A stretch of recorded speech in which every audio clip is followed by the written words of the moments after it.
ओडिशा जोठी प्रत्येक पहाड़ प्रत्येक गुंफा एक सुंदर कहानी कहे।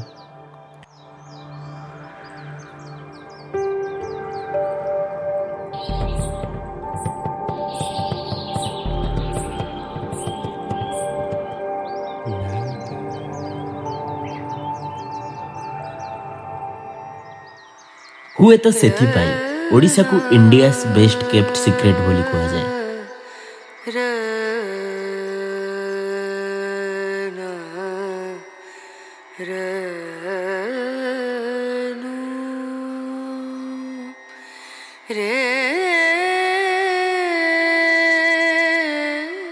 आम ओडिशा रे फेमस हिल पॉइंट तो अनेक रही, किंतु आज आम एक्सप्लोर करिवा गोटे hidden and exciting trekking point जहाँकि गंजाम जिल्ला रे अवस्थित माँ महुरी कालुआंक पीठ।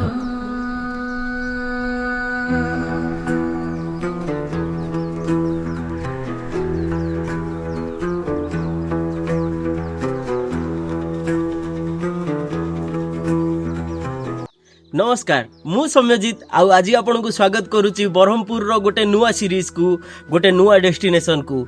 एबे विंटर आसीगलानी आपण माने जदि ट्रिप प्लान करूछंती आपण को ट्रेकिंग पसंद ताहले निहाती आसंतु ए जगह जो जगार ना होची माँ महुरी कालुआंक पीठ।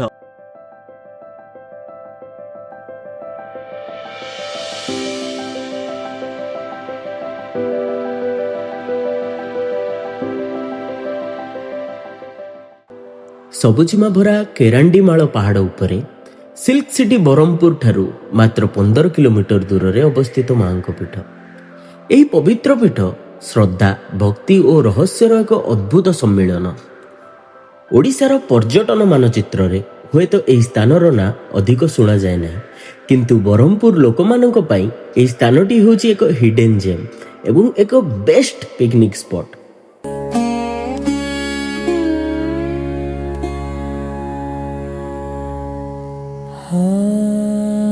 काली काली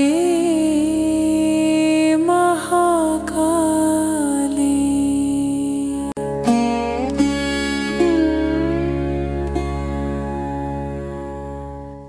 पहाड़ तले अवस्थित मांकर एही भव्य मंदिरर दर्शन पर आमर ट्रेकिंग स्टार्ट हुए पहाड़ उपरे गुंफा मध्य थिबा मांकर निज पीठ को।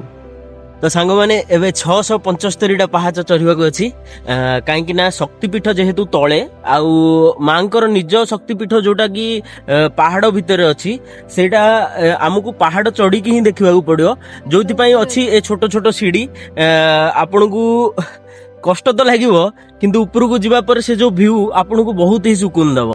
एबे चलतु आमे माँ को ऊपर पीठ को जीवा देखिबा सेठी मांकर पूजा अर्चना किमिति होची आ मांको पई सेठी मंदिरर व्यवस्था आ कोन कोन अछि। घंच जंगल एवं प्रकृतिर नीरवता मध्यरे आमको समुदाय 675 टी सीढ़ी अतिक्रम करबाकू पड़े। आपण ट्रेकिंग करी करी थकी गला परे एमिति किछि किछि छोट छोट जगह अछि जोठी आपण बसी परिबे आ बसी के टिके समय रेस्ट नै कि पुनी थरे चढ़ी परिबे। जेते ऊपर को जीवा दृश्य सेति की मैजिकल हेबारे लगे। एबे आमे अधा बाटा आसी गले आ गोटे सुंदर व्यू पॉइंट रहिछि आ देखा जाऊ ऊपर को गले केते सुंदर होछि ए व्यू।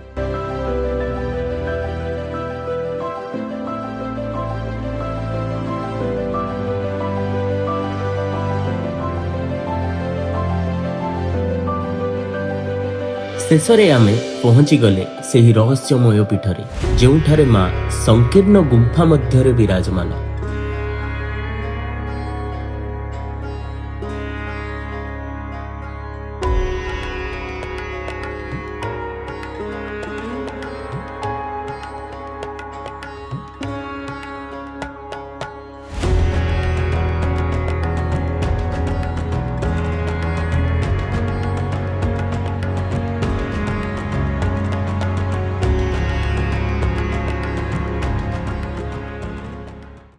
तो फाइनाली सांग माने आमे आसिक पहुंच गलु माँ महुरी कालुआंकर ପାହାଡ଼ ଉପରେ ଥିବା ସେ ପୀଠକୁ। ଆଉ ସେ ପୀଠରେ ଠାକୁରାଣୀ ଯେଉଁଠି ଅବସ୍ଥାପନ କରୁଛନ୍ତି ବା ଯେଉଁଠି ଅଛନ୍ତି ସେ ଭିତରକୁ ଯିବା ପାଇଁ ଗୋଟେ ବହୁତ ଛୋଟ ବା ନ୍ୟାରୋ ରାସ୍ତା ଅଛି। ଟିକେ ଦେଖନ୍ତୁ ସେ ରାସ୍ତାକୁ।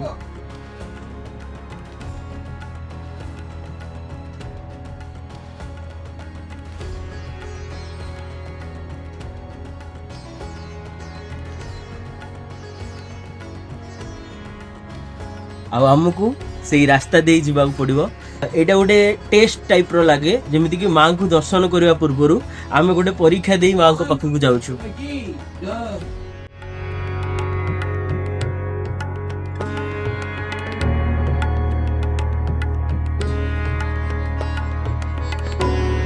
ଏହି ଗୁମ୍ଫା ଭିତରକୁ ପ୍ରବେଶ କରିବା ମାତ୍ରେ ଏକ ଅଲୌକିକ ଶକ୍ତିର ଅନୁଭବ ହୁଏ।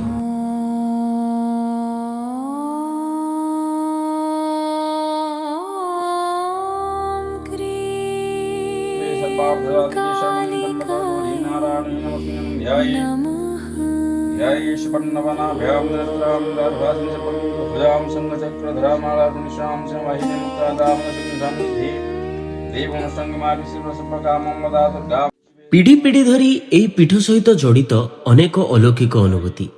ଏହା କେବଳ ଏକ ସ୍ଥାନ ନୁହେଁ, ଏହା ଏକ ଭାବନା। ଆସନ୍ତୁ ଜାଣିବା ଏହି ଜାଗାର ଇତିହାସ। ଆପଣଙ୍କ ନାଁ ମତେ ଟିକେ କହିବେ? ଋଷିକେଶ। ଆପଣ ଏଇ ପୀଠର କେତେ ବର୍ଷରୁ ତିନି ପାଟକ ହେଲାଣି ଆମେ ଖୁସି ହେବାକୁ ମାଙ୍କର ସୁବାସନା କରି ଆସୁଛୁ। ସବୁଦିନ ପାହାଡ ଉପରକୁ ଆସିକି ଆପଣ ମାଙ୍କର ପୂଜା ହଁ, ପାହାଡରେ ଆସି ମାଙ୍କ ପୂଜା ତାଙ୍କୁ ଯାଉଛୁ। ଏବେ ତ ରାସ୍ତା ନୂଆ ହେଇଛି ଭାଇ ନା? ଆଗରୁ ଯେତେବେଳେ ଆପଣ ପୂଜା ଆରମ୍ଭ କରୁଥିବେ ସେଇ ଟାଇମରେ ବୋଧେ ରାସ୍ତା ଏତେ ଭଲରେ ହେଇନଥିଲା ନା, କାହିଁକି ନା ଭଲ ଥିଲା। ଯାହା ମତେ ଲାଗୁଛି ଗଭର୍ଣ୍ଣମେଣ୍ଟ ର କିଛି ରୋଗ ନା। ମୁଁ ଯେତେ ଦିନ ହେଲାଣି ମାଙ୍କ ବିଷୟରେ ଶୁଣିଛି, ମୁଁ ସବୁବେଳେ ଶୁଣିଛି ମା ସବୁବେଳେ ସାଙ୍ଗରେ ଚାଲନ୍ତି। ମାଙ୍କର ଇତିହାସ ମତେ ଟିକେ କହିବେ? ମାଙ୍କର ଇତିହାସ ହଉଛି ଏକ ମହୁରୀ ଗଡର ରାଜା ଗୋଟେ ଥିଲା। ଆଜ୍ଞା। ମହୁରୀ ଗଡ ରାଜା ଥିଲା। ଆଜ୍ଞା। ତ କଣ ହଉଛି ଗୋଟେ ମା ସ୍ୱପ୍ନ ଆଦେଶିଲେ ରାଜାଙ୍କୁ। ଆଜ୍ଞା। ରାଜାଙ୍କୁ ସ୍ୱପ୍ନ ଆଦେଶ ଯେମିତି ହେଲେ ରାଜାଙ୍କୁ ଯେମିତି ସ୍ୱପ୍ନ ହେଇଗଲେ ରାଜା ତ ଖୋଜି ଖୋଜି ଆସିକି ଏଇ ଜଙ୍ଗଲ ମଧ୍ୟ ସେଇ ଅନୁସାରେ ଯେମିତି ସ୍ୱପ୍ନ ହେଇଥିଲେ ରାଜା ଆସି ସେଇ ଅନୁସାରେ ଆସି ମାଙ୍କୁ ଏଇ ଜଙ୍ଗଲ ଭିତରେ ପାଇଥିଲେ। ଯେମିତି ମା ଅଛନ୍ତି ସେମିତି ମାଙ୍କୁ ଦର୍ଶନ କରି ମାଙ୍କୁ ପାଇଥିଲେ। ତ ରାଜା ତ କଣ କଲେ, ସେଇ ତ ଯେମିତି ତ ମାଙ୍କୁ ଦେଖିଲେ ମାଙ୍କୁ ତ ଦେଖିଲେ ଡେଲି ତ ସେବା କରିବାକୁ ପଡିବ ମାଙ୍କୁ ଆସିକି ପ୍ରତିଦିନ ଉପରକୁ ଆସି ଜଙ୍ଗଲ। ତ ସେ ସେବକ ଆସି ସବୁଦିନ ଆସିକି ମାଙ୍କୁ ଏଇ ଜଙ୍ଗଲ ଘଞ୍ଚ ଜଙ୍ଗଲ ସେ ପାହାଡ ପତ୍ର ଡାଳକୁ ଧରିକି ସେ ଆସିକି ମାଙ୍କୁ ସେବା ଅର୍ଚ୍ଚନା କରି ତ ସେ ସେବକ ଆସି ସବୁଦିନ ପୂଜା କରି ଯିବା ସମୟରେ କଣ ହେଇଛି ନା, ଗୋଟେ ଦିନ ଯୋଉ ମାଙ୍କ ସେବାର୍ଚ୍ଚନା ସରିଲା ବାଦ ସେ ଯୋଉ ପାଣି ଢାଳ ଯୋଉ ନେଇକି ଆସୁଥିଲା ଦିନେ ମାଙ୍କ ପୂଜାର୍ଚ୍ଚନା ସରିଲା ବାଦ ପାଣି ଢାଳରେ ଭୁଲିଗଲା। ଯେମିତି ସେ ପୁଣି ଥରେ ଅଧା ରାସ୍ତା ଯାଇଛି, ପୁଣି ଥରେ ମନେ ପଡିଲା ଯେ ମୁଁ ଢାଳରେ ଛାଡି ଦେଇଛି, ମୋର କାଲି ଆସିବ ପୂଜାରେ ଅସୁବିଧା ହବ। ତେଣୁକରି ସିଏ ପୁଣି ଥରେ ସେ ଜଙ୍ଗଲ ଉପରୁ ଆଉ ପାହାଡ ଉପରୁ ଚଢିଲା। ଚଢିବା ସମୟରେ କଣ ଅଛି, ଭିତରକୁ ଯେମିତି ପ୍ରବେଶ କରିଦେଲା ମା ସେ ସମୟରେ ପ୍ରସାଦ ସେବନ କରୁଥିଲେ। ସେମାନଙ୍କ ଭଉଣୀ ମାନଙ୍କୁ ଧରିକି ସାଥିରେ ସବୁ ପ୍ରସାଦ ସେବନ କରୁଥିଲେ। ସେ ସମୟରେ ସେ ଭିତରକୁ ପ୍ରବେଶ କଲା। ଯେମିତି ମାଙ୍କୁ ତ ଦର୍ଶନ କରିଦେଲା ମା ଟିକେ ଅଭୟ ଗଲେ, ତୁ କଣ ପାଇଁ ଆସିଲୁ? ମୁଁ ଏଇ ସମୟରେ ପ୍ରସାଦ ସେବନ କରୁଛି, ଏଇ ସମୟରେ ତ ଆସିବାର ନଥିଲା, ତ କଣ ପାଇଁ ଆସିଛୁ? ସେ କ୍ଷମା ପ୍ରାର୍ଥନା, ମା ମୋର ଭୁଲ ହେଇଯାଇଛି, ଏଇ ସମୟରେ ମୋର ଆସିବାର ନଥିଲା। ଆପଣଙ୍କର ପ୍ରସାଦ ସେବନ ସମୟରେ ଆଉ ଯୋଉ ମୁଁ ତ ପୂଜା ପାଇଁ ଆପଣଙ୍କ ସେବା ପାଇଁ ଯୋଉ ଢାଳଟା ନେଇକି ଆସୁଛି ଡେଲି ଆପଣଙ୍କ ପାଖରେ ଛାଡି ଦେଇଛି, ଏଇଠି ତ ଭୁଲି ଯାଇଛି। ଢାଳଟା ମୋର କାଲି ପୂଜାରେ ଅସୁବିଧା ହବ, ତେଣୁକରି ଢାଳଟା ପାଇଁ ମୁଁ ଆସିଛି। ହଁ, ତୋର ତ କିଛି ଭୁଲ ନାହିଁ, ସେ ଯୋଉ ପୂଜା ପାଇଁ ଢାଳଟା ନେଇକି ଆସୁ, ତ ତେଣୁକରି ତୁ ବୁଢା ହେଲୁନି, ତୋର ବୟସ ଗଲାନି, ମତେ ସବୁଦିନ ଏତେ ଯୋଉ ଜଙ୍ଗଲ ଉପରୁ ତ ସେବା କରି ଆସିପାରୁନି, ତୋର ବୟସ ଯାଉଛି, ତେଣୁକରି ଢାଳଟା ମୁଁ ଛାଡିଛୁ, ଏ ଢାଳଟା ମୁଁ ପକେଇବି ଏଇଠୁ, ଏ ଢାଳଟା ମୋର ଯୋଉଠି ଥିବ ତୁ ମତେ ସେଇଦିନ ପୂଜା ଆରମ୍ଭ କରିବି। ସେ ଢାଳ ଉପରେ ମାଟି ଶକ୍ତି ଉପରେ ମା ଆବିର୍ଭାବ ହେଇ ବସୁଛନ୍ତି ସେ ଢାଳ ଉପରେ। ଆମେ ଯେତେବେଳେ ତଳ ମନ୍ଦିର ଦେଖୁଥିଲୁ, ତଳ ମନ୍ଦିରର ଦି ସାଇଡ୍ ରେ ଦିଟା ଲିପା ହେଇକି ଅଛି, ସେଇଟା କଣ ଟିକେ? ସେଇଟା ହଉଛି ମାଙ୍କର, ମା ଯେବେଠୁ ଟିକେ ଗଲେ ଢାଳ ପକେଇକି, ସେମାନେ ମାଙ୍କର ଯୋଗିନୀ ମାନେ ଆମର ଗଞ୍ଜାମ ଜିଲ୍ଲା ଅବହେଳିତ ପଡିଛି ମା ମହୁରୀ କାଳୁଆ ମନ୍ଦିର। ତେଣୁକରି ବହୁତ ପର୍ଯ୍ୟଟକ ବି ଆସିକି ବହୁତ ମାନେ ଅସୁବିଧାର ସମ୍ମୁଖୀନ ହଉଛନ୍ତି ଏଠି। ତ ପାହାଡ ବୁଲା ପାଣିର ସୁବିଧା ବି ସରକାରଙ୍କର କିଛି ଅନୁଦାନ ନାହିଁ, ପାହାଡକୁ ଆସିବାର ପାଣିର ଲୋକମାନଙ୍କୁ ଶୁଣନ୍ତି, ତ ବାହାରୁ ଆସିବା ଲୋକ ବହୁତ ଅସୁବିଧା ହଉଛନ୍ତି। ତେଣୁକରି ସରକାରଙ୍କ ଯଦି ଅନୁଦାନ ଯଦି କିଛି ହେଇଥାନ୍ତା, ତ ଦୃଷ୍ଟି ପଡିଥାନ୍ତା ଏଇ ମହୁରୀ କାଳ ମାଙ୍କ ମନ୍ଦିର ଉପରେ, ତ ବହୁତ କିଛି ମାନେ ଭକ୍ତ ମାନଙ୍କର, ଯାତ୍ରୀ ମାନଙ୍କର, ତ ବାହାରୁ ଯୋଉ ଆସୁଛନ୍ତି ଭକ୍ତ ମାନଙ୍କୁ ବହୁତ ସୁବିଧା ହେଇପାରିଥାନ୍ତା। ତ ତେଣୁକରି ସରକାରଙ୍କ ଅନୁରୋଧ କି ଏଇ ପ୍ରତି ଦୃଷ୍ଟି ଦିଅନ୍ତୁ ମାଙ୍କ ମନ୍ଦିର ପାଇଁ। କେନ୍ ଲାଗିଲା ଭାଇ ଆପଣଙ୍କୁ ପାହାଡ ଉପରକୁ ଆସିଲା ପରେ କୁହନ୍ତୁ? ଦେଖନ୍ତୁ ବହୁତ ଖୁସି ଲାଗିଲା। ମା ତ ତଳେ ଅଛନ୍ତି, ଆମେ ଦର୍ଶନ କଲୁ। ଆଜ୍ଞା ଗୋଟେ ପାହାଡ ଉପରୁ ଆସିଲା ସମୟରେ ବହୁତ ପେନ୍ ହେଲା। ଆଜ୍ଞା ଉପରୁ ଆସିଲା ପରେ ମଣ୍ଡପରେ ବସିଲା ପରେ ବହୁତ ଶାନ୍ତି ଲାଗିଲା। ଆଜ୍ଞା ମାଙ୍କୁ ଦର୍ଶନ କଲୁ, ହୁଁ ହୁଁ ପୂଜାରୀଙ୍କଠୁ ଶୁଣିଲୁ କଣ ହେଇଥିଲା କଣ ନାହିଁ, ବହୁତ ଭଲ ଲାଗିଲା। ଆପଣଙ୍କୁ ଭଲ ଦେଖିଲୁ। ଆପଣ ତ ମତେ କୁହନ୍ତୁ ଆପଣଙ୍କୁ ଏଇ ଜାଗାର ଡେଭଲପମେଣ୍ଟ ହେଲେ ଆପଣଙ୍କୁ ତ ବହୁତ ଖୁସି ଲାଗିବ ନିହାତି, କାହିଁକିନା ପ୍ରପର ବ୍ରହ୍ମପୁରର ଆଜ୍ଞା ସବୁ ମନ୍ଦିର ଯାଇଛୁ, ସବୁ ଜାଗାରେ ଫଣ୍ଡ ପଇସା ଆସିକିରି ସବୁ ମନ୍ଦିର ଡେଭଲପ ହେଇଛି। ଆଜ୍ଞା ବଟ୍ ଗୋଟେ ଜାଗା ଏଇଟା ଦେଖିଲୁ, ହଁ, ହଁ। ବ୍ରହ୍ମପୁର ପାଖରେ ରହିବି ଡେଭଲପ ହେଇପାରୁନି। ବ୍ରହ୍ମପୁରଠୁ ବହୁତ ପାଖରେ ଅଛି ନା ଏ ଜାଗାଟା, କିନ୍ତୁ ଡେଭଲପ ମା ହେଇପାରୁନି। ଯୋଉ ଅବସ୍ଥାରେ ଅଛନ୍ତି, ବର୍ଷା ହେଲେ ମାଙ୍କ ପାଖକୁ ପାଣି ଯାଉଛି, ସେଟା ଆଜ୍ଞା ପୂଜାରୀ ଭାଇନାରୁ ହଁ, ହଁ, ଭଲ ଲାଗିଲାନି ହଁ, ସେଟା। ତ ଏଇ ଜିନିଷଟା ଯଦି ହବ ବହୁତ ଖୁସି ଲାଗିବ। ଆଉ ସମସ୍ତେ ମତେ ନାହିଁ, ସମସ୍ତେ ହିଁ ଭଲ ଲାଗିବ ସେ ଜିନିଷଟା। ନିହାତି ନିହାତି ଭାଇ। ଏହି ସ୍ଥାନର ସୌନ୍ଦର୍ଯ୍ୟ କୌଣସି ପ୍ରସିଦ୍ଧ ପର୍ଯ୍ୟଟନ ସ୍ଥଳୀ ଠାରୁ କମ୍ ନୁହେଁ, କିନ୍ତୁ ଦୁଃଖର ବିଷୟ ଓଡ଼ିଶାର ପର୍ଯ୍ୟଟନ ବିଭାଗର ନଜର ଏପର୍ଯ୍ୟନ୍ତ ଏ ଜାଗାରେ ପଡ଼ିନାହିଁ। ଯଦି ଏଠାରେ ପାନୀୟ ଜଳ, ବିଶ୍ରାମ ଗୃହ ଏବଂ ଭିତ୍ତିଭୂମି ଉନ୍ନତ କରାଯାଏ, ତେବେ ଏହା କେବଳ ଗଞ୍ଜାମ ନୁହେଁ, ପୁରା ଓଡ଼ିଶାର ପ୍ରମୁଖ ପର୍ଯ୍ୟଟନ କେନ୍ଦ୍ର ପାଲଟିବ। ସାଙ୍ଗମାନେ, ବ୍ରହ୍ମପୁରର ହିଲ୍ ଷ୍ଟେସନ ମାନଙ୍କର ଭ୍ୟୁ ବହୁତ ହି ସୁନ୍ଦର। ଆଉ ଦେଖନ୍ତୁ, ଆମେ ମା ବାଳକୁମାରୀଙ୍କ ପୀଠକୁ ବି ଯାଇଥିଲେ, ଆଉ ଆଜି ଏ ପୀଠକୁ ବି ଆସିଛେ। ଆଉ ଏଠାର ଭ୍ୟୁ ଆଉ ଏଠାର ନେଚର ପୁରା ଡିଫରେଣ୍ଟ। ଆପଣ ଯଦି କେବେ ଆସୁଛନ୍ତି ବ୍ରହ୍ମପୁର ଟ୍ରିପ୍ରେ, ତ ନିହାତି ଆପଣଙ୍କର ଟ୍ରିପ୍ ଲିଷ୍ଟରେ ଆକୁ ଆଡ୍ କରନ୍ତୁ। ଜଙ୍ଗଲ ମଝିରେ ମାଙ୍କର ଏତେ ସୁନ୍ଦର ପୀଠ, ଆଉ ଏ ଟ୍ରେକିଂ, ଗୋଟେ ଛୋଟ ଟ୍ରେକିଂ, ଆପଣମାନେ ଯଦି ନ୍ୟୁ ଇୟରରେ ଭୋଜି ପ୍ଲାନ୍ କରିବାକୁ ଚାହୁଁଛନ୍ତି, ୱାନ୍ ଡେ ର ଟ୍ରିପ୍ ପ୍ଲାନ୍ କରିବାକୁ ଚାହୁଁଛନ୍ତି, ଆଉ ଛୋଟ ଟ୍ରେକିଂ ବି କରିବାକୁ ଚାହୁଁଛନ୍ତି, ଆଉ ନେଚର ସାଙ୍ଗରେ କନେକ୍ଟେଡ ହେବାକୁ ଚାହୁଁଛନ୍ତି, ତାହେଲେ ଟ୍ରାଏ କରନ୍ତୁ ଏ ଜାଗାକୁ ଆସିବା ପାଇଁ।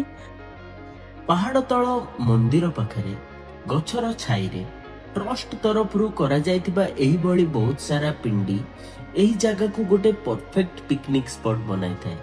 ଯଦି ଆପଣ ବ୍ରହ୍ମପୁର ଟ୍ରିପ୍ରେ ଆସୁଛନ୍ତି, ଏହି ଜାଗାରେ ବଣଭୋଜିଟେ ନିଶ୍ଚୟ ପ୍ଲାନ୍ କରିବେ।